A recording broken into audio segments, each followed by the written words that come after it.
आज मैं आप लोगों को बताऊंगा लघुत्तम समापवर्तक और महत्तम समापवर्तक के बारे में। ठीक है, एलसीएम और एचसीएफ के बारे में बताऊंगा। तो आप मेरे वीडियो को पूरा देखो, तो आपको एलसीएम और एचसीएफ, महत्तम समापवर्तक और लघुत्तम समापवर्तक का जो टॉपिक है वो एकदम क्लियर हो जाएगा। ठीक है, मैं कई सारा मेथड से इसको बनाना आपको बताऊंगा। ठीक है, आपको एकदम इजी लगेगा, आप मेरा पूरा वीडियो को जरूर देखें। तो सबसे पहले ये तीन नंबर ले लिया हूं मैं, 24, 32 और 40। ठीक है, ये तीनों नंबर का गुणनखंड विधि से इसका महत्तम समापवर्तक और लघुत्तम समापवर्तक दोनों मैं बता रहा हूं, यही तीनों नंबर का। ठीक है, उसके बाद आगे और बताऊंगा, आप ध्यान से समझो। तो इसका पहले हम लोग निकालते हैं HCA। ठीक है, महत्तम समापवर्तक, महत्तम समापवर्तक। ठीक है, तो सबसे पहले इनका गुणनखंड करेंगे 24, 32 और 40 का। ठीक है, इसको प्राइम फैक्टर में अलग करेंगे, जैसे इस तरह से, जैसे 24 को 2 से डिवाइड करेंगे, 12 फिर 2 से डिवाइड करेंगे, 6 फिर 2 से डिवाइड करेंगे, 3 फिर 3 से 1। तो ये होगा 2 इंटू 2 इंटू 2 इंटू 3। ठीक है, और 32 इसको हम लिख सकते into 2 into 2 into 2 into 2 5 times, और 40 को हम लोग लिख सकते हैं 2 इंटू 2 इंटू 2 इंटू 5। ठीक है, तो इस तरह से पहले गुणनखंड कर लिए। फिर एचसीएफ निकालने के लिए देखो, अब एचसीएफ इसी से हम लोग क्या एचसीएफ और एलसीएम दोनों निकालेंगे। तो एचसीएफ या फिर महत्तम समापवर्तक बराबर ये होगा हमारे पास, जैसे देखो सबसे पहले जोड़ी बना के निकालोगे 2 2 2, ये हो गया 2। ठीक है, इनटू देखो, और ये 2 2 और ये 2 तीनों फैक्टर में है। ठीक है, तीनों नंबर में है ये फैक्टर, तो ये एक 2 और हो गया, और कोई फिर ये 2 2 2 तीनों में है, इंटू 2। अब देखो फिर तीनों में तीनों नंबर में और कोई कॉमन है क्या? तीनों में कॉमन और कोई नहीं है। ठीक है, तो इसका एचसीएफ हो गया 8 आ गया। ठीक है, समझ गए एचसीएफ। अब देखो इसी से ही हम एलसीएम निकालेंगे। एलसीएम निकालने के लिए क्या करते हैं, एलसीएम। ठीक है, लघुत्तम समापवर्तक। तो लघुत्तम समापवर्तक के लिए ये जो कॉमन निकला है उसको तो सबसे पहले ले लेंगे, इनटू जो जो बचा है, कौन कौन बचा है, 2 2 3 और 5। तो ये जो जो बचा है सारे अब ले लेंगे।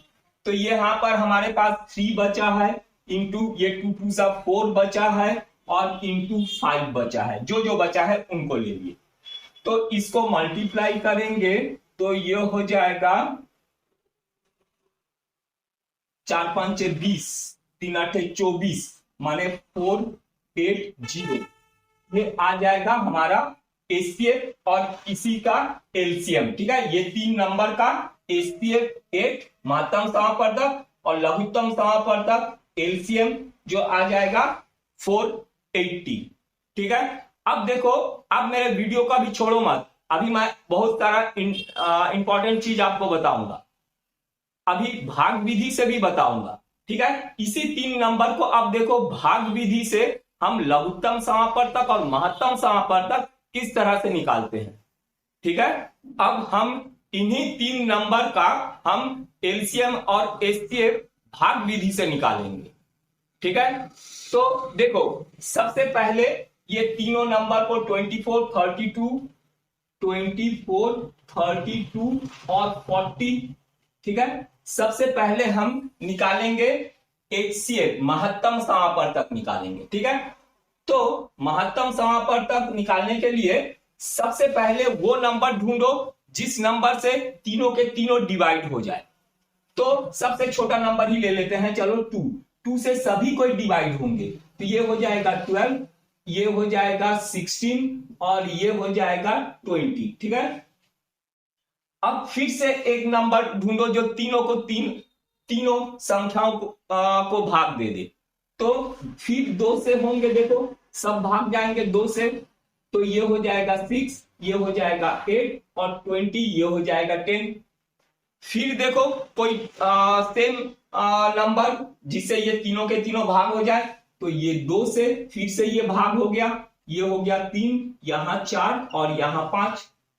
अब कोई ऐसा संख्या जिससे तीनों भाग हो जाए? नहीं, ऐसा कोई संख्या अब नहीं है जो संख्या से हम तीनों को भाग दे सके, पूरा पूरा भाग हो जाए।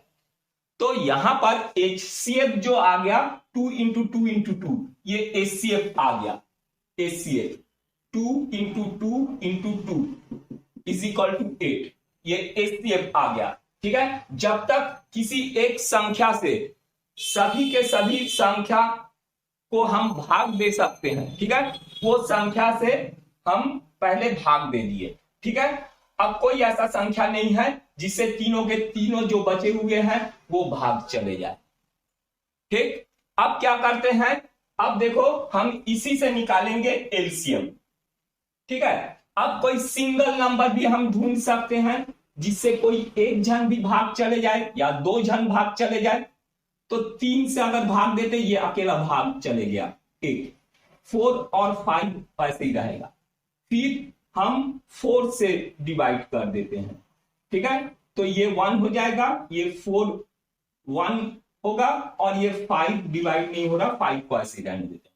फिर 5 से डिवाइड कर देते हैं, 1 1 वैसे ही रहेगा, 5 1 सा 5, ये हो गया। ठीक है, 1 1 1 आ गया।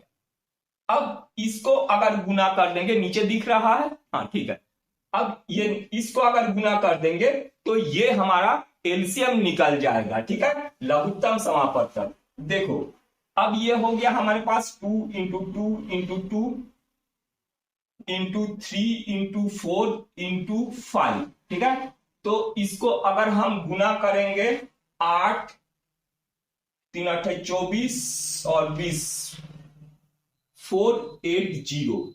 ठीक है, ये आ गया हमारा लघुत्तम समापवर्तक। ठीक है, तो अभी रुको, अभी वीडियो को छोड़ो नहीं, अभी इंपॉर्टेंट चीज अभी और आने वाला है। ठीक है, इसको मैं मिटा रहा हूं। अब 2 संख्याओं का लघुत्तम समापवर्तक और महत्तम समापवर्तक बताऊंगा, और वो 2 संख्या में क्या रिलेशन होता है एलसीएम और एचसीएफ का, ये भी मैं बताऊंगा। तो वीडियो को छोड़ो नहीं, अभी अच्छे से देखो। अब देखो ये 2 संख्या 26 और 91, इसका मैं एलसीएम और एचसीएफ, लघुत्तम समापवर्तक और महत्तम समापवर्तक दोनों बताऊंगा, और लघुत्तम समापवर्तक, महत्तम समापवर्तक और ये दोनों में क्या रिलेशन होता है ये भी बताऊंगा। ठीक है, तो देखो यहां पर 26 और 91, 26 को हम लिख सकते हैं, इसका फैक्टर होगा हमारे पास 2 इंटू 13 और 91 का होगा 7 इंटू 13। तो इसका HCF बराबर, ये देखो दोनों जोड़ी बना के निकल रहा है, तो यहां पर ये 13 इसका HCF होगा और इसका LCM इज इक्वल टू ये 13 और 2 और 7, 2 इंटू 7। ठीक है, तो इसको अगर हम मल्टीप्लाई करेंगे तो इसका एलसीएम हमको पता चल जाएगा, ये होगा 13 और 2 और 7, 14 इंटू 13। ठीक है, 14 इंटू 13 182। ठीक, ये एलसीएम एचसीएफ निकल गया और एलसीएम निकल गया।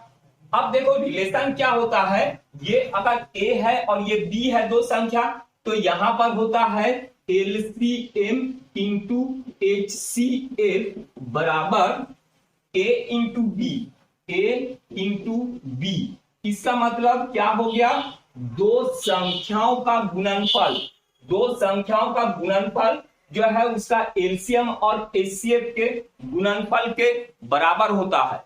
ये एक फॉर्मूला है, इसको याद रखो।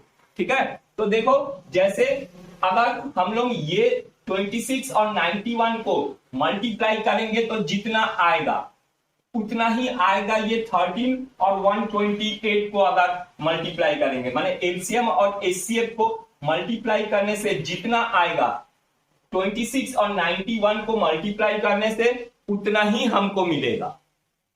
अभी रुको, अभी पूरा नहीं हुआ है, वीडियो को एंड तक देखो। अगर मान लो ऐसा कोई संख्या होता कि दोनों में कोई भी कॉमन फैक्टर नहीं होता, जैसे 93 यहां पर कोई नंबर 93 होता, ठीक है, तो दोनों में अगर कोई भी कॉमन फैक्टर नहीं होता तो उसका एचसीएफ जो होता है वो 1 होता है और एलसीएम होता है उसका दोनों का गुणनफल होता है, ठीक है, याद रहेगा। माने मैं क्या बोल रहा हूं, जैसे अगर दो नंबर को प्राइम है, को प्राइम का मतलब क्या हुआ, दोनों जो है सह अभाज्य है, माने एक दूसरे में कोई कॉमन फैक्टर नहीं है, एक उभयनिष्ठ गुणनफल नहीं है, गुणांक नहीं है, ठीक है, माने कोई भी संख्या से, कोई भी एक संख्या से दोनों को भाग नहीं दे सकते, ठीक है, तो वो को प्राइम होता है, किसी में कोई कॉमन फैक्टर नहीं होता है। अच्छा, अब मैं भाग विधि से, दूसरा एक भाग विधि से एचसीएफ निकालना आप लोगों को बता रहा हूं, यही दो संख्याओं का।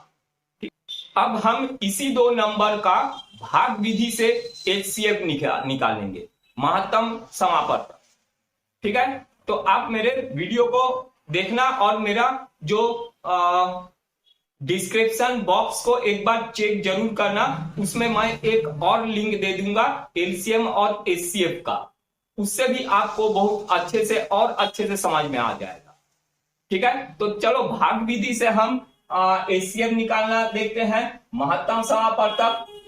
तो 91 को 26 से अगर हम भाग देंगे 91 को, तो ये होगा 3 78, माइनस करेंगे, यहां पर होगा 3, यहां पर 1, 13, ठीक है, 13 से फल बच रहा है। अब ये 13 से डिवाइड करेंगे 26 को, ठीक है, तो 13 2 26, ये पूरा पूरा डिवाइड हो गया। कब पूरा पूरा डिवाइड हुआ, 13 से डिवाइड करने से पूरा पूरा डिवाइड हुआ। तो इसका एचसीएफ या महत्तम समापवर्तक बराबर 13, ये आ गया आंसर, ठीक है। तो आप मेरे चैनल को सब्सक्राइब कर लो, अभी एचसीएफ और एलसीएम का जितने और टॉपिक है वो सारे मैं बताऊंगा आपको नेक्स्ट वीडियो में। इससे संबंधित कुछ प्रश्न देखते हैं, आप वीडियो को जरूर देखें और पूरा देखें, आपको बहुत चीज सीखने को मिलेगा। तो पहला क्वेश्चन है, वह बड़ी से बड़ी संख्या ज्ञात कीजिए जो 24, 60 और 84 को पूरी विभाजित करे, ठीक है। तो क्वेश्चन को सबसे पहले अच्छे से समझना। क्वेश्चन में ये बोला है 3 संख्या दे दिया है और बोला है कौन सी बड़ी से बड़ी संख्या है जिस संख्या से ये तीनों संख्या को हम भाग दे सकते हैं, ठीक है। तो ऐसा जब क्वेश्चन रहेगा तो इसमें महत्तम समापवर्तक निकालेंगे हम, एचसीएफ, ठीक है। तो देखो यहां पर हमको 3 संख्या दे दिया, 24, 60 और 84, ये, ठीक है। तो इसमें कौन सा बड़ी से बड़ी संख्या ऐसा है, ठीक है, जिससे ये पूरा पूरा भाग चले जाए, ठीक है, क्वेश्चन में यही बोला है। तो एचसीएफ निकालने के लिए देखो, मैं इसके पहले वाले वीडियो में आपको बता चुका हूं, एलसीएम एचसीएफ निकालना, उसको जरूर देख लेना।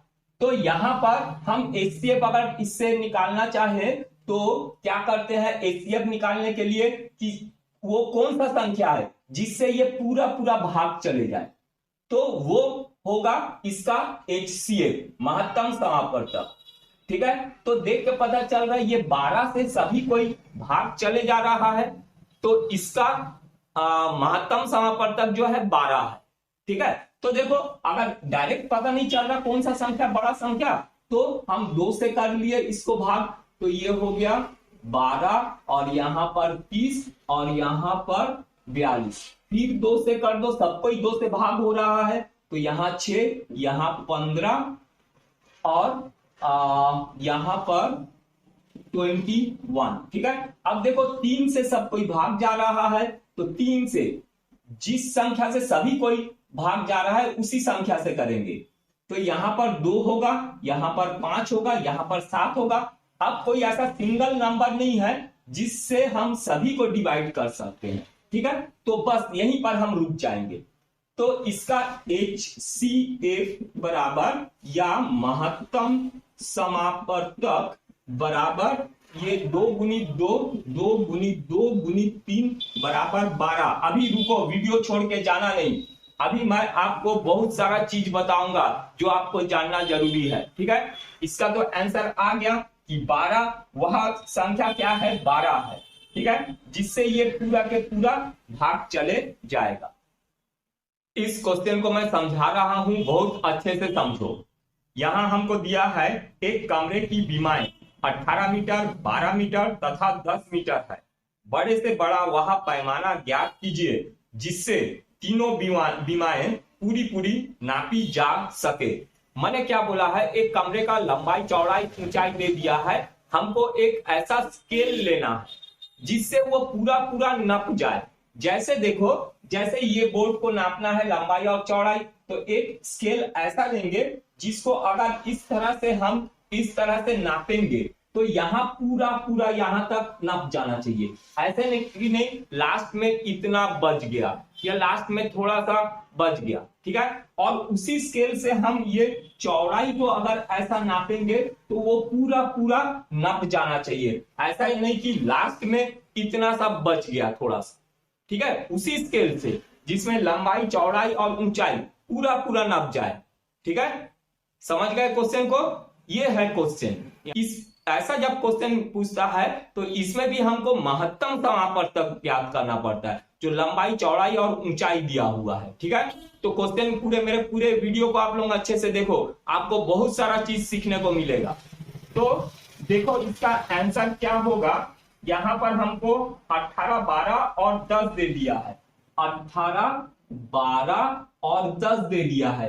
तो इसका महत्तम समापवर्तक निकालेंगे तो कौन सा संख्या से सब डिवाइड हो रहा है, चलो 2 से तो हो रहा है, 2 से मैं डिवाइड कर देता हूं। यहां पर 6 होगा और यहां पर 5 होगा। पर अभी और कोई ऐसा एक सिंगल नंबर नहीं है जिससे ये तीनों के तीनों डिवाइड हो। ठीक है, तो HCF आ जाएगा 2। तो ये हो गया HCF या महत्तम समापवर्तक बराबर 2। ठीक है, मीटर। तो क्या है, देखो वो स्केल होना चाहिए हमारा 2 मीटर का। ठीक है, वो 2 मीटर का अगर स्केल है तो वो क्या होगा, लंबाई चौड़ाई और ऊंचाई जो 18, 12 और 10 दे दिया है सबको पूरा नाप देगा। ऐसा नहीं कि लंबाई को नापा और नापने के बाद देखा लास्ट में इतना छूट गया, या चौड़ाई को नापा देखा वो थोड़ा सा ज्यादा हो गया, वो स्केल में बच गया। ऐसा नहीं होना चाहिए। लंबाई और चौड़ाई को पूरा नापेगा तो वो क्या होगा, 2 मीटर वाला स्केल जो होगा लंबाई को पूरा नापेगा, चौड़ाई को भी पूरा नापेगा और ऊंचाई को भी पूरा नापेगा। समझ गए? अभी वीडियो छोड़ो, नहीं समझ गए हो तो अगला जो क्वेश्चन है वो भी इंपॉर्टेंट है। क्वेश्चन को अच्छे से समझना। यहां पर देखो बोला है एक आयताकार खेत 320 मीटर लंबा तथा 200 मीटर चौड़ा है। खेत में अधिकतम क्षेत्रफल वाली बराबर नाप की वर्गाकार क्यारियां बनानी है। प्रत्येक क्यारी की भुजा ज्ञात करो। सबसे पहले क्वेश्चन को अच्छे से समझो। ठीक है, तो बोला है ये एक खेत है, ये एक खेत है जिसका लंबाई और चौड़ाई दे दिया है 320, ये 320 और ये 200 दे दिया है। ठीक है, तो अब इसमें वर्गाकार कुछ क्यारी बनाना है। ठीक है, तो इसमें प्रत्येक क्यारी की भुजाएं क्या होगा, तो जैसे यहां पर ये एक क्यारी, ये एक क्यारी, इस तरह से वर्गाकार बनाना है। तो ऐसा ना हो कि यहां पर इतना छूट गया और यहां पर बनाए तो यहां पर क्या हो गया, इतना छूट गया। ऐसा नहीं होना चाहिए। यहां पर भी पूरा जगह यूज होना चाहिए, पूरा पूरा स्पेस यूज होना चाहिए, वहां पर भी देखो यहाँ पर जैसे यहाँ पर इतना छूट गया, छूटना नहीं चाहिए, यहाँ पर इतना छूट गया, छूटना नहीं चाहिए, ठीक है, और बराबर भी होना है। तो इस तरह से कितने, ये जो क्यारी जो है स्क्वायर है, वर्ग है, इसकी लंबाई चौड़ाई हमको पूछा है, ये पूरा पूरा इसमें कहीं पर कुछ बचे नहीं, ठीक है, सब बराबर होना चाहिए। ये है तुम्हारा क्वेश्चन, ठीक है। क्वेश्चन को अच्छे से समझो, ये तो मैं बना रहा हूं करके छोटा बड़ा हुआ है, ठीक है, तो समझ रहे हो क्वेश्चन। ऐसा नहीं कि यहां पर ये बड़ा बड़ा हुआ, लास्ट वाला छोटा छोटा बच गया, ऐसे नहीं, सब बराबर नाप का जो है वर्ग होना है, समझ गए। तो ऐसा जब क्वेश्चन रहेगा, इसमें भी हमको HCF निकालना है, ठीक। तो देखो फिर से HCF कैसे निकालते हैं, इसमें कई सारा तरीका होता है, ठीक है, आगे भी वीडियो को देखोगे, छोड़ के जाओगे नहीं, बहुत सारा चीज आपको सीखना है अभी। तो देखो यहां पर HCF, ऐसा नहीं कि समझ में आ गया इसमें तो HCF निकालना है, आप वीडियो को स्किप कर दिए, ठीक है, वीडियो को स्किप करके नेक्स्ट क्वेश्चन को भी जरूर देखो, सब में आपको जानने को मिलेगा कुछ ना कुछ। तो देखो यहां पर HCF निकालना है किसका, 320 और 200 का हमको HCF निकालना है।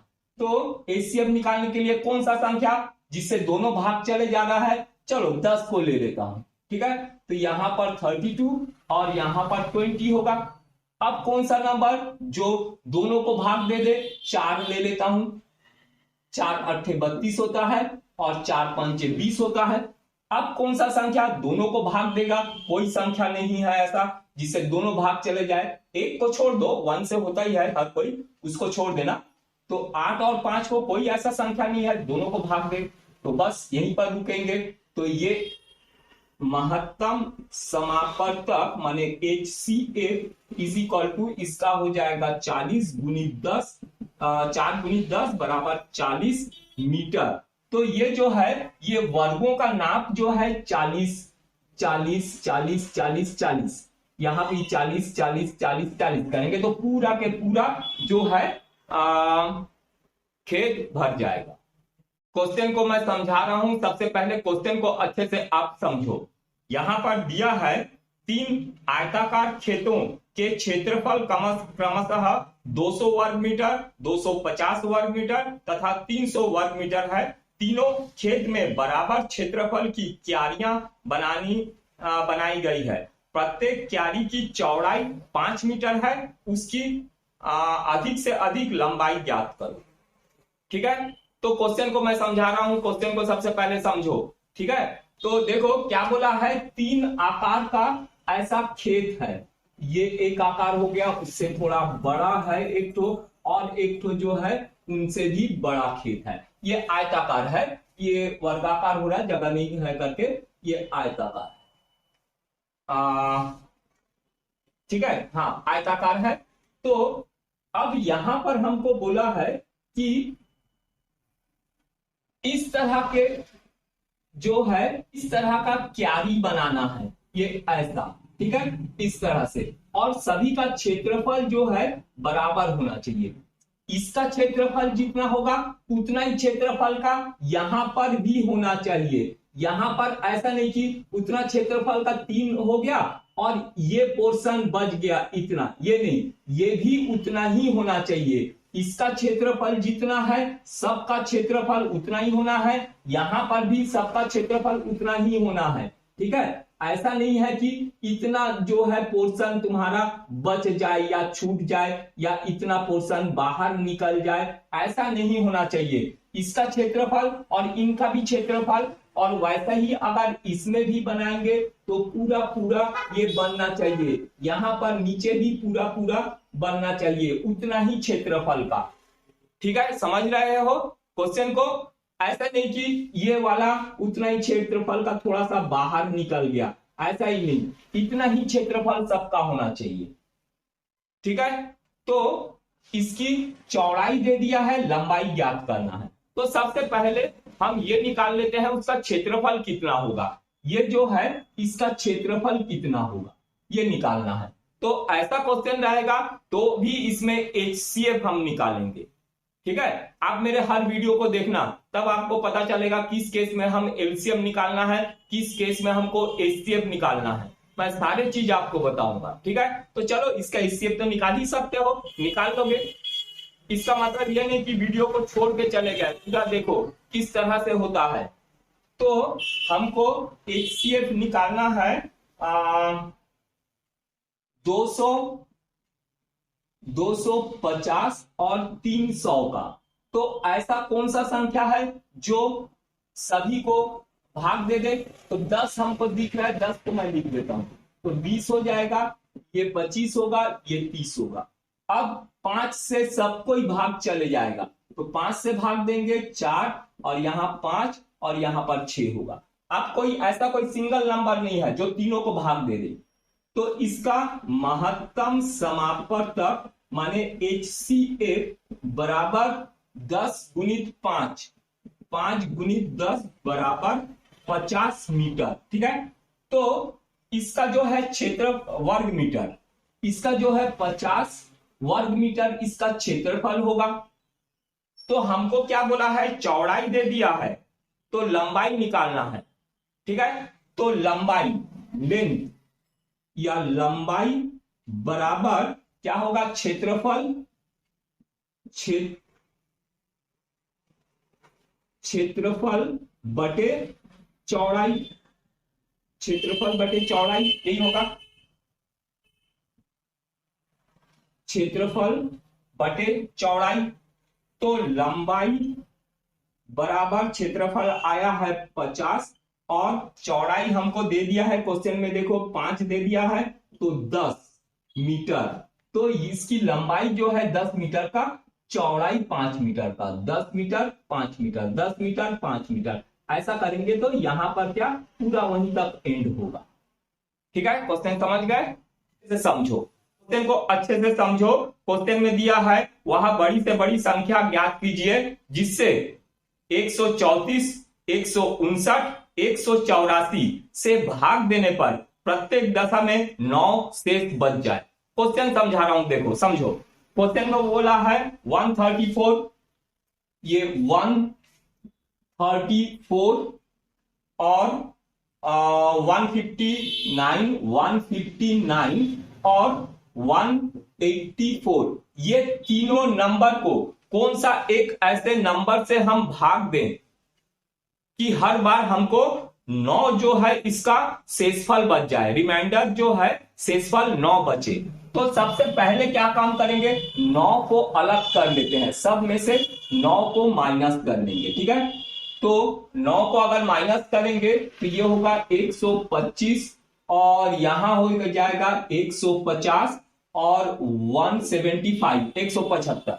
ठीक है, अब इनका हमको एचसीएफ महत्तम समापवर्तक ज्ञात करना है, तो 125, 150 और 175, तो कौन सा एक संख्या है जिससे हम अगर इनको भाग देंगे तो ये तीनों के तीनों भाग चले जाए। तो 5 से चलो सबसे पहले दे देते हैं, 25 से भी हो जाएगा, हम लोग 5 से दे देते हैं, तो ये हो जाएगा 25, ये हो जाएगा 30, ये हो जाएगा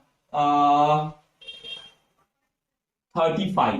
ठीक है, फिर 5 से ये भाग जा रहा है, फिर 5 से भाग देते हैं, ये हो जाएगा 5, ये 6 और ये 7। ठीक है, तो अब कोई ऐसा सिंगल नंबर नहीं है जिससे सब भाग जाए, तो एचसीएफ क्या होगा, HCF, HCF माने महत्तम समापवर्तक बराबर होगा 5 गुणित 5 बराबर 25। तो ये 25 से अगर हम इन तीनों को भाग देंगे, ठीक है, तो यहां पर हमको शेष 9 बच जाएगा। ठीक है, शेषफल माने रिमाइंडर जो है 9 बच जाएगा।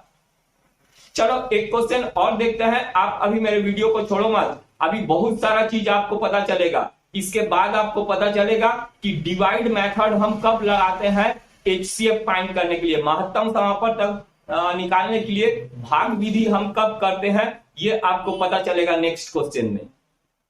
महत्तम समापवर्तक माने एचसीएफ हम कई तरीके से निकाल सकते हैं, उसमें से एक भाग विधि होता है। तो भाग विधि कब लगाएंगे, ये आप समझ लो। इस क्वेश्चन में मैं आपको समझाऊंगा भाग विधि हम कब लगाते हैं और क्यों लगाते हैं।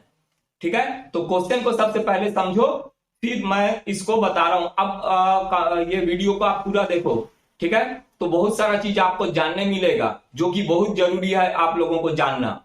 तो क्वेश्चन है, किसी संख्या से 2934 तथा 3254 में भाग देने पर क्रमशः 11, 15 शेष बचते हैं। ऐसे बड़ी से बड़ी संख्या ज्ञात कीजिए।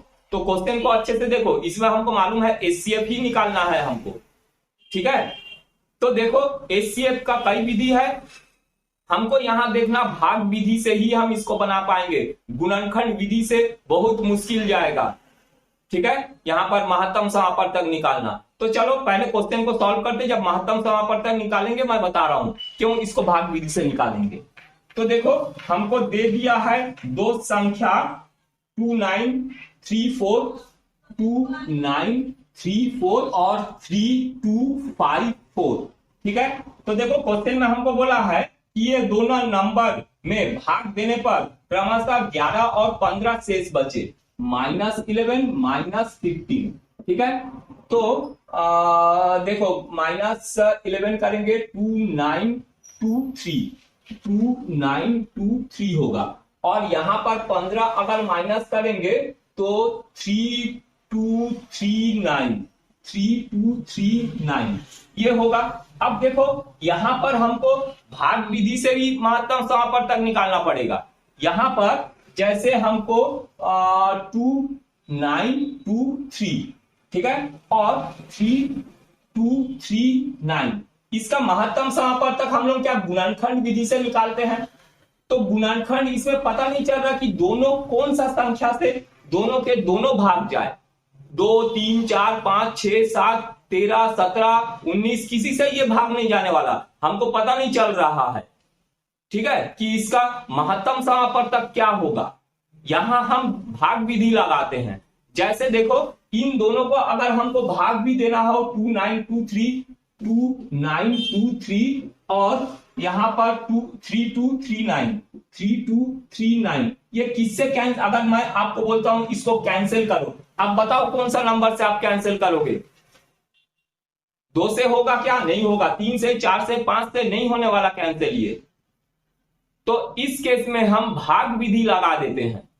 तो भाग विधि लगाएंगे तो हमको पता चलेगा ये दोनों नंबर कौन सा नंबर से भाग जाएगा। ठीक है, तो चलो देखो मैं भाग विधि बता रहा हूं। यहां पर जैसे ये छोटा संख्या है, छोटा संख्या से बड़ा संख्या को भाग देंगे, तो यहां पर 1 से चले जाएगा ये 2923, तो ये हो जाएगा यहां पर 6, यहां 1, यहां पर 3 कट। अब देखो ये जो शेषफल बचा इससे हम भाग देंगे जिससे पहले डिवाइड किए थे, 2923, तो ये छोटा संख्या है 300 के आसपास, ये 3000 के आसपास बड़ा नंबर है। तो कोई बड़ा संख्या से 9 से देखते हैं, 9 से जाएगा 5, 9 और 5, यहां पर 4, 1 कैरी, 3, 9, 27, 28 ये। ठीक है, तो यहां पर होगा 9, यहां पर 7 होगा, और यहां पर कट, ये कट। ठीक है, अब 79 शेषफल बचा, 79 से हम भाग देंगे 316 को। ठीक है, जो पहले शेषफल था जिससे इसको भाग दिए थे, ठीक है, उसको डिवाइड करेंगे, इसका जो शेषफल बचा है, अच्छे से देखो समझ में आ जाएगा। तो किससे जाएगा, 100 के पास का है, 300 के 4 से चले जाएगा। ये 4 से अगर गुना करेंगे 4, 9, 36, 3, 4, 7, 28, और ये देखो पूरा भाग चले गया। तो किससे भाग दिए, तो 79 से भाग दिए, तो ये पूरा भाग चले गया। ठीक है, तो इसका एचसीएफ होगा 79, माने ये दो जो नंबर है, ये दोनों नंबर को 79 से हम कैंसिल कर सकते हैं, डिवाइड कर सकते हैं। ठीक है, तो HCF माने महत्तम समापवर्तक बराबर हो जाएगा हमारे पास 79। ठीक है, तो 79 ऐसा एक संख्या है, अगर 79 से इस संख्या को भाग देंगे तो 11 शेषफल बचेगा, और इस संख्या को भाग देंगे 79 से तो 15 शेषफल बचेगा। ठीक है, समझ में आया? तो अभी आप वीडियो को छोड़ो मत, अभी आपको बहुत चीज अभी पता चलने वाला है। आप मेरे सारे वीडियो को बहुत अच्छे से, बहुत ध्यान से देखो, क्वेश्चन को अच्छे से पढ़ो, उसके बाद मैं क्वेश्चन को समझूंगा, अच्छे से समझना। ठीक है, तब आपको समझ में आएगा। क्वेश्चन में आपको दिया है किस बड़ी से बड़ी संख्या से 351, 524 तथा 697 से भाग दिया जाए कि प्रत्येक दशा में समान शेष बचे। ठीक है, क्वेश्चन को मैं समझा रहा हूं, क्वेश्चन को समझो पहले क्या बोला है इसमें। 351, ये 351 और 524 और एक नंबर है 697 बोला है। इन तीनों संख्या को कौन सी संख्या से हम भाग दें कि उसका जो है शेषफल माने रिमाइंडर, शेषफल जो है समान आए। ठीक है, ऐसा जब क्वेश्चन पूछेगा तब हमको क्या करना पड़ेगा, इन सारे नंबर को एक दूसरे से माइनस करना पड़ेगा। ठीक है, ये सबसे छोटा नंबर है तो ये 524 माइनस 351 करेंगे, फिर 697 में से ये 524 को माइनस करेंगे, फिर 697 और 351 माइनस 351 इनको माइनस करेंगे। तो इसको हम माइनस करेंगे तो 173 आएगा। इसको माइनस करेंगे तो इसमें भी 173 ये आएगा, और इसको माइनस करेंगे तो आएगा 346। ठीक है, अब ये जो नंबर निकला है इसका हमको महत्तम समापवर्तक ज्ञात कर लेना। ठीक है, लघुत्तम समापवर्तक नहीं। आप मेरे सारे वीडियो को देखो, तब आपको पता चलेगा कब लघुत्तम समापवर्तक निकालना है और कब महत्तम समापवर्तक निकालना है। मैं ये दोनों का अंतर भी बताऊंगा। ठीक है, तो अभी इसमें जो है हमको महत्तम समापवर्तक निकालना है, माने HCF। तो देखो 173 और 346। तो कौन सा एक ऐसा संख्या है जिस संख्या से ये तीनों को हम भाग दे सके? तो 173 को 2 से गुना करेंगे तो ये आता है, तो 173 से सब भाग जाएगा, ये एक और ये होगा 2। अब देखो ये बच गया है ना, तो 173 से सब कोई डिवाइड हो गया, तो HCF माने महत्तम समापवर्तक इसका आ गया 173। माने क्या हुआ, ये तीनों को इस 173 से ये तीनों को आप भाग दे के देखो, जो शेषफल आएगा उसमें वो समान आएंगे। सबसे पहले इस क्वेश्चन को अच्छे से पढ़ो, उसके बाद में मैं ये क्वेश्चन को सबसे पहले समझाऊंगा। इस क्वेश्चन को सबसे पहले आप समझो अच्छे से। तो ये क्वेश्चन में हमको बोला है कि एक माली के पास 76, 151 और 226 की संख्या में 3 प्रकार के फूल है। वह इसमें अधिकतम संख्या के बराबर ढेरिया बनाता है, तो प्रत्येक प्रकार के फूलों से एक फूल शेष रह जाए।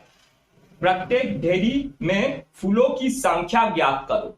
सबसे पहले क्वेश्चन को अच्छे से पढ़ो। इसके पास 3 तरह का फूल है। ये एक तो सोच लो, ये एक है, ये एक तरह का फूल है। दूसरा फूल उसके पास ये दूसरा फूल है, ठीक है, ये दूसरा फूल है, और एक उसके पास फूल है ये, ये एक तीसरे तरह का फूल है। ठीक है, ये 3 तरह का उसके पास फूल है।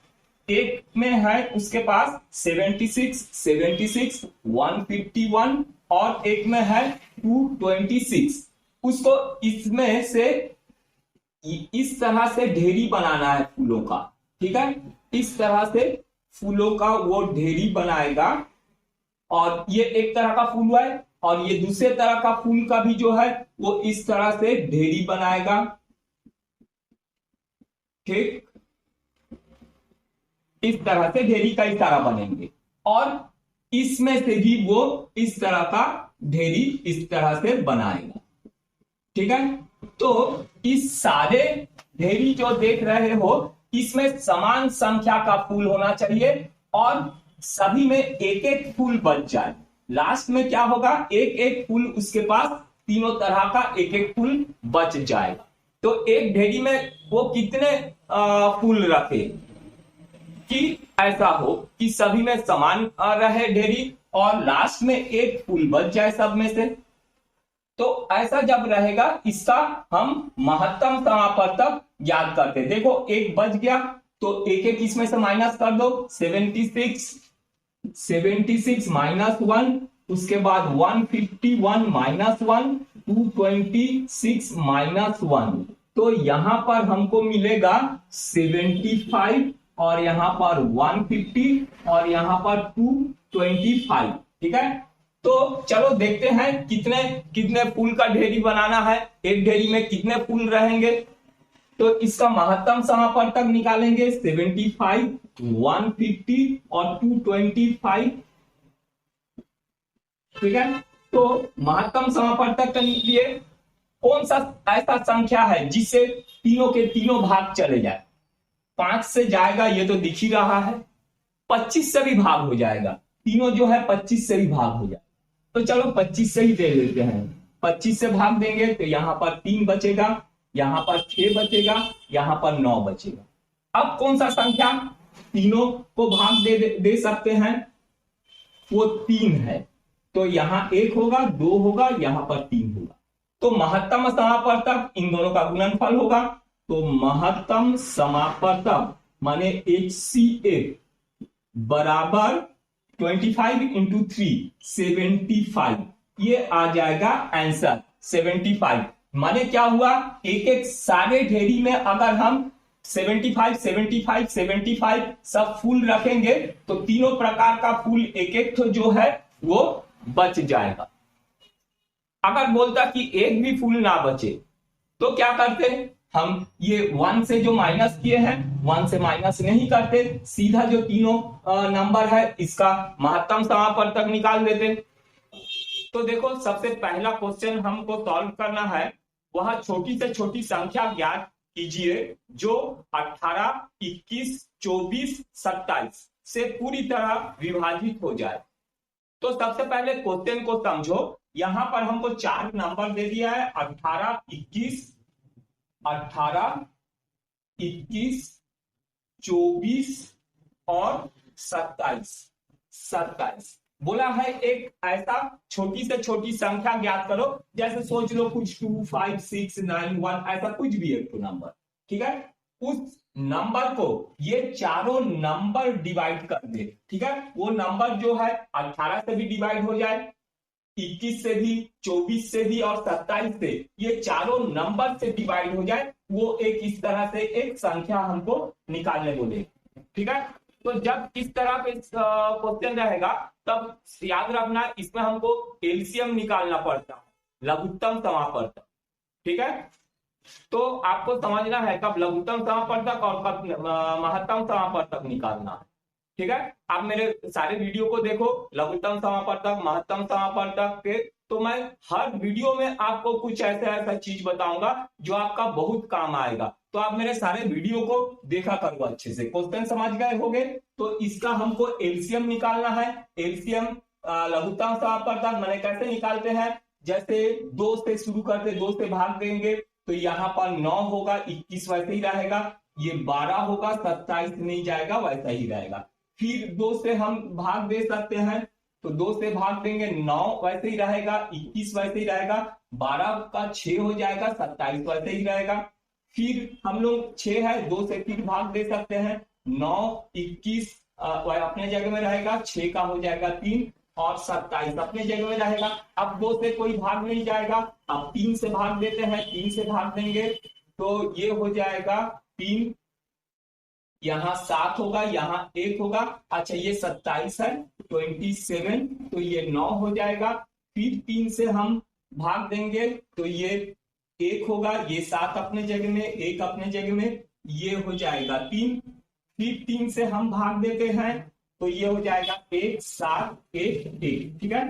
तो अब 7 1 बचा हुआ है 7, तो इसका एलसीएम माने महत्तम समापवर्तक लघुत्तम समापवर्तक एलसीएम लघुत्तम समापवर्तक बराबर इसका आएगा 2 गुणित 2 गुणित 2 गुणित 3 गुणित 3 गुणित 3 गुणित 7, ठीक है। तो इसको गुना करेंगे 8 8 27 और ये 7, तो ये हो जाएगा 1512 1512, ठीक है। तो 1512 ये जो नंबर आपको मिला है, इस नंबर को ये चारों नंबर से पूरा पूरा डिवाइड कर सकते हैं, ठीक है। 18 से भी ये पूरा पूरा डिवाइड हो जाएगा, 21 से भी पूरा पूरा डिवाइड हो जाएगा, 24 से भी हो जाएगा और 27 से भी ये पूरा पूरा डिवाइड हो जाएगा, ठीक है। आप देखो मेरे इस वीडियो में अंत तक बने रहो, कई सारा आपको इंपॉर्टेंट चीज अभी पता चलने वाला है। चलो एक क्वेश्चन और देखते हैं। क्वेश्चन को अच्छे से समझो, पहले क्वेश्चन को पढ़ो, उसके बाद मैं इसको समझाऊंगा। क्वेश्चन को समझ में आना बहुत जरूरी है। देखो क्वेश्चन में दिया है 3 पैमाने क्रमशः 40 सेंटीमीटर, 50 सेंटीमीटर, 60 सेंटीमीटर के हैं। वह कम से कम लंबाई क्या होगी जिससे ये तीनों पैमाने सही सही नाप सके। सबसे पहले क्वेश्चन को मैं समझा रहा हूं, क्वेश्चन को आप समझो। क्वेश्चन में दे दिया है 3 पैमाने हैं, माने ये 40 सेंटीमीटर का है और ये 50 का है और ये 60 का है, ठीक है। एक ऐसा स्केल हमको बनाना है, ये जैसे एक स्केल, ये एक स्केल ऐसा हमको बनाना है जिस स्केल से हम इसको पूरा पूरा नाप ले, इसको पूरा पूरा नाप ले और इसको भी पूरा पूरा नाप ले, ठीक है। ऐसा नहीं कि इसको नापे पूरा पूरा नाप लिया, इसको नापे हैं तो इतना छूट गया है, ठीक है। इसी स्केल से इसको नापेंगे तो ऐसा नहीं कि यहां पर आके इतना छूट गया है, ऐसा नहीं, ठीक है। या फिर नाप के इतना बाहर निकल गया है ये, ठीक है। तो ऐसा नहीं होना चाहिए, ये इसको पूरा पूरा नापेगा, पूरा पूरा एंड तक नापेगा, शुरू से पूरा पूरा एंड तक नापेगा, ठीक है। तो इसकी लंबाई कितनी होनी चाहिए ये हमको पूछा है, जिससे हम तीनों को पूरा पूरा नाप लें, ठीक है। समझ गए क्वेश्चन को। तो ऐसा क्वेश्चन जब रहेगा तब हमको इसका एलसीएम निकालना होता है, लघुत्तम समापवर्तक, ठीक है। तो देखो वीडियो को छोड़ो नहीं, अभी कई सारा और क्वेश्चन आएगा, इसमें तो पता चल गया हमको एलसीएम निकालना है, ठीक है, लघुत्तम समापवर्तक। तो किसका? 40 का, 50 का और 60 का। तो चलो लघुत्तम समापवर्तक निकालने के लिए 10 से सब भाग जा रहा है, 10 से भाग दे दिए, तो यहाँ पर 4 5, यहाँ पर 6। अब 2 से भाग जाएगा ये दोनों, तो 2 से भाग देते, ये 2 होगा, ये 5 वैसे ही रहेगा, ये 3 होगा। अब ये फिर 2 से जाएगा 1 5 3, फिर 3 से भाग देंगे 1 5 1, फिर 5 से भाग देंगे 1 1 1, ठीक है। तो महत्तम लघुत्तम समापवर्तक एलसीएम लघुत्तम समापवर्तक बराबर क्या होगा? सबको गुना करेंगे, ठीक है। 10 2 2 3 5, तो ये हो गया 10 गुणित 2 गुणित 2 गुणित 3 गुणित 5, ठीक है। तो 5 गुणित 10, 3 गुणित 6, 600 सेंटीमीटर होगा, या मीटर में चेंज करना है तो 6 मीटर होगा। ये आंसर ठीक है, इसके बाद वाला क्वेश्चन को भी अच्छे से समझना। क्वेश्चन को पहले अच्छे से पढ़ो, फिर मैं समझाऊंगा क्वेश्चन क्या है, इसको जरूर समझना। ठीक है, क्वेश्चन में दिया है वह न्यूनतम संख्या ज्ञात कीजिए जो 12 तक के सभी सम संख्याओं से पूरा पूरा कट जाए। ठीक है, क्वेश्चन को सबसे पहले समझो। 12 तक के सम संख्याएं कौन कौन से होंगे? 2 होगा, 4 होगा, 6, 8, 10 और 12। ठीक है, ये सारे संख्या से वो संख्या कट जाए। ठीक है, क्वेश्चन को ये समझ गए हो, पूरा पूरा कट जाए इन संख्याओं से, ये जो संख्या से है ये संख्या से कट जाए, वो कौन सा बड़े से बड़ा संख्या होगा? ठीक है, वो कौन सा संख्या कौन सा छोटी से छोटी संख्या होगा जिसको हम ये सब से भाग देंगे तो पूरा पूरा भाग चले जाए। तो इसमें भी हमको लघुत्तम समापवर्तक निकालना पड़ेगा, माने एलसीएम निकालना पड़ेगा, ऐसा जब क्वेश्चन रहेगा। ठीक है, तो इसको 2 से काटेंगे, 1, 2, 3, 4, 5, ये 6 होगा। फिर इसको हम 2 से भाग दे सकते हैं, 1, 1, 3, 2, 5, 3, ये होगा। फिर एक बार 2 से जाएगा, एक तो 2 है क्योंकि, तो 1, 1, 3, 1, 5, 3, ये हो गया। अब 3 से भाग देंगे इसको, तो 1, 1, 1, 1, 5, 1। फिर हम इसको 5 से भाग देंगे तो 1, 1, 1, 1, 1, 1, ये हो गया। तो इसका एलसीएम माने लघुत्तम समापवर्तक निकालेंगे हम लोग। तो लघुत्तम समापवर्तक बराबर क्या होगा? यहां पर देखो 1, 2, 3 तो 2 है, 1 तो 3 है और 5 है, तो ये हो जाएगा 2 इंटू 2 इंटू 2 इंटू 3 इंटू 5 होगा। ठीक है, तो गुना करेंगे तो 120, तो ये आ जाएगा 120, 120 से ये सभी कैंसिल होंगे। ठीक है, समझ गए? क्वेश्चन को सबसे पहले पढ़ो अच्छे से, फिर क्वेश्चन को मैं समझाऊंगा, क्वेश्चन को अच्छे से समझना। ठीक है, तो क्वेश्चन में दिया है कि 15 तक के सभी विषम संख्याओं से विभाजित होने वाली न्यूनतम संख्या कौन सा होगा? ठीक है, 15 तक के सभी विषम संख्या, तो 15 तक के सभी विषम संख्याओं को हम लिख लेते हैं। एक को चलो छोड़ देते हैं, 3, 5, 7, 9, 11, 13 और 15। ठीक है, तो ये सभी के टेबल में वो आए, माने ये सभी संख्याओं से जो है उसको हम भाग दे सकते हैं और पूरा पूरा वो भाग चले जाएगा। वो कौन सी संख्या है जिस संख्या को ये सारे संख्या कैंसिल कर दें? ठीक है, काट सकते हैं इस संख्या को, तो ये संख्या हमको ज्ञात करना है। तो इसके लिए भी हम लोग क्या करते हैं? एलसीएम निकालते हैं, लघुत्तम समापवर्तक। तो इसका लघुत्तम समापवर्तक निकालने के लिए सबसे पहले 3 से भाग देंगे, 1, 5, 7, 3, 3, 9, 11, 13, 5। ठीक है, अब फिर से ये 3 से भाग देंगे हम, 1, 5, 7, 1 हो जाएगा 3, ये 11, 13 और 5। अब इसको फिर हम किससे भाग दे सकते हैं? इसको हम अब भाग देंगे 5 से, तो 5 से भाग देंगे, 1, 1, 7, 1, 11, 13, 1। ठीक है, यही होगा। अब ये किससे भाग जाएगा? 7 से, तो 1, 1, 1, 1, 11, 13, 1। ठीक है, अच्छा अब देखो इसको हम भाग देंगे 11 से, तो ये होगा 1, 1, 1, 1, 1, 13 और 1। ठीक है, अच्छा अब इसको हम 13 से भाग दिए तो 1, 1 सब 1, 1 आ गया।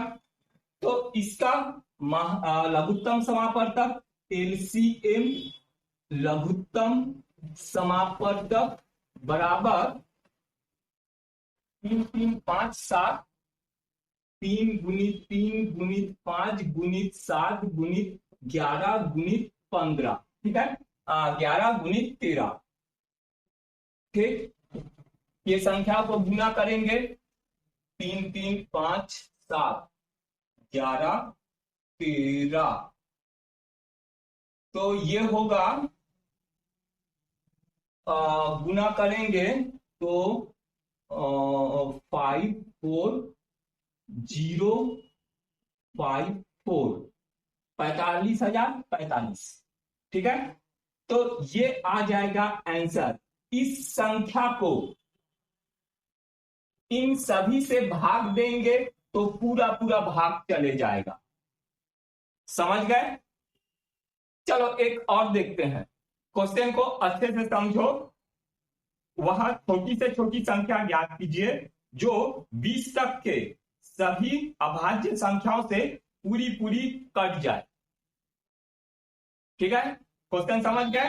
तो 20 तक का अभाज्य संख्या कौन है? सबसे पहले 2 है, 3 है, 5, 7, 11, 13, 17 और 19। ठीक है, तो देखो ये सारे अभाज्य संख्या है, सिर्फ उसी से वो भाग जाएगा या एक से भाग जाएगा। तो पूछा है वो कौन सी संख्या है, ये सारे संख्या से पूरा पूरा भाग चले जाए। तो इसका अगर हम लोग एलसीएम माने महत्तम लघुत्तम समापवर्तक अगर निकालेंगे, इन्हीं संख्याओं का गुणनफल होगा वो। ठीक है, क्योंकि सब जो है वो विषम संख्या है, सिर्फ खुद से ही वो कैंसिल होंगे। तो इसका लघुत्तम समापवर्तक जो होगा इसका गुणनफल होगा। तो इन सबको गुना करेंगे तो देखो 1 से 20 तक का जो 1 से 20 तक का जो अभाज्य संख्या होते हैं उसका गुणनफल होता है 96,99,690 होता है। ठीक है, ये आ गया आंसर इसका।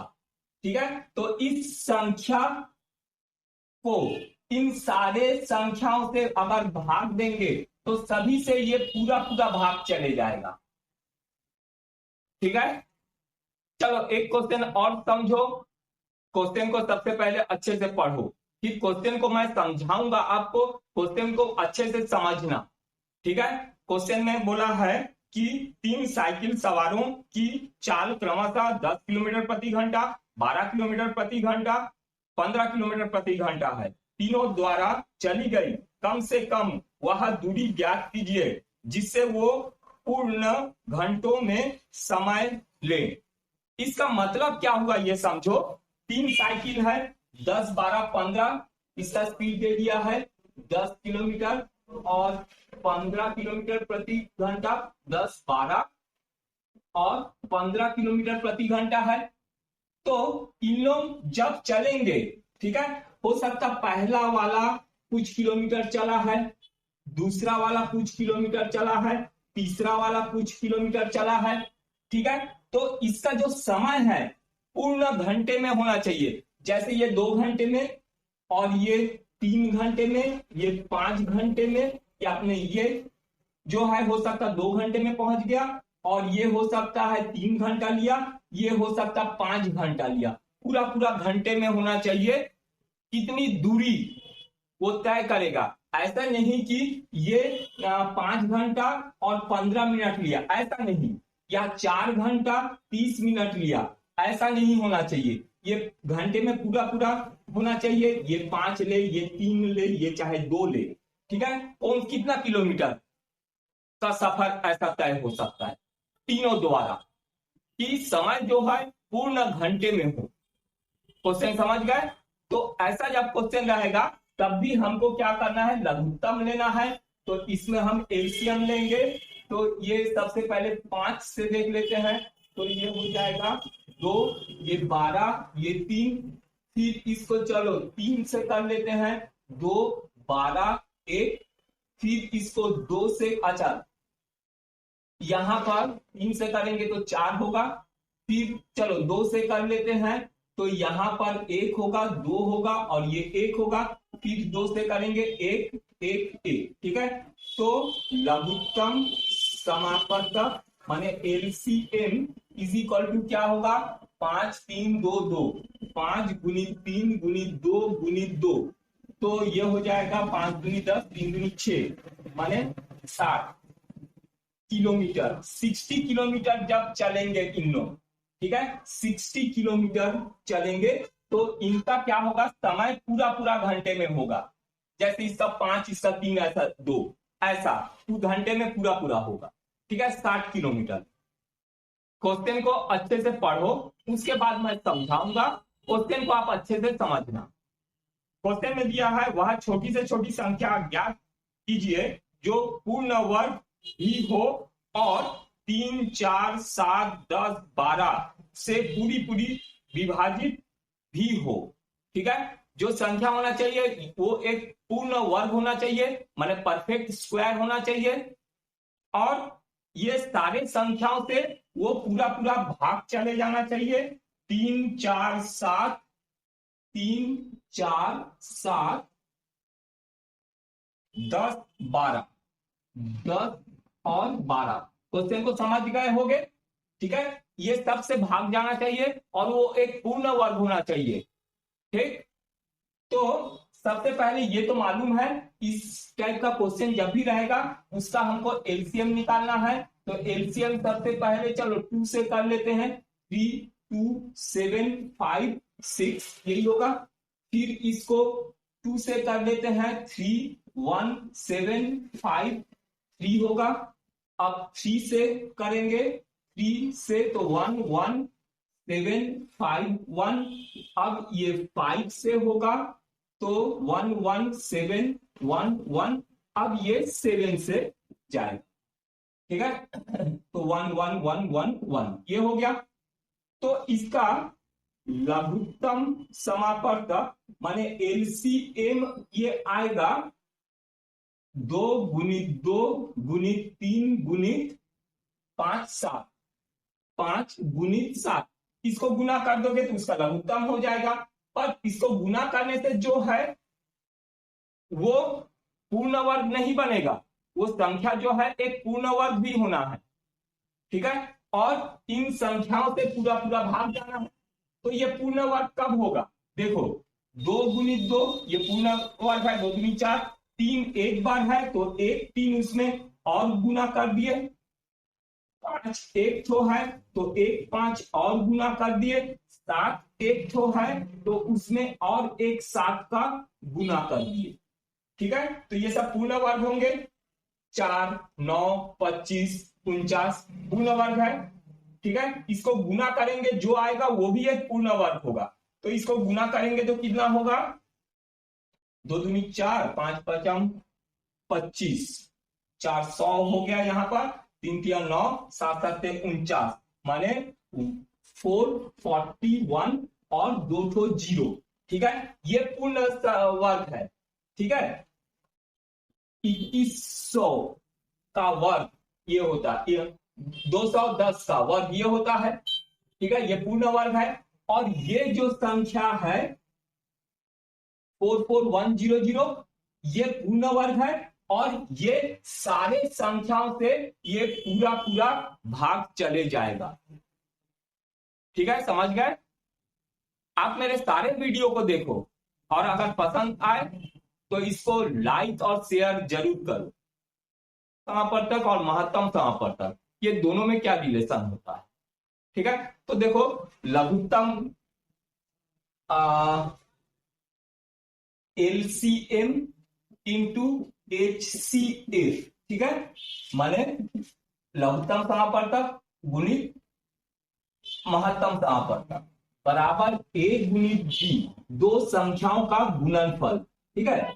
दो संख्याओं का जो लघुत्तम समापवर्तक गुणित महत्तम समापवर्तक बराबर दो संख्याओं का गुणनफल, ठीक है। माने दो संख्या अगर दे दिया है आपको, वो दो संख्याओं का लघुत्तम और समापवर्तक अगर निकालेंगे तो लघुत्तम और समापवर्तक का गुणनफल वो दोनों जो संख्याएं थे उन संख्याओं के गुणनफल के बराबर होता है।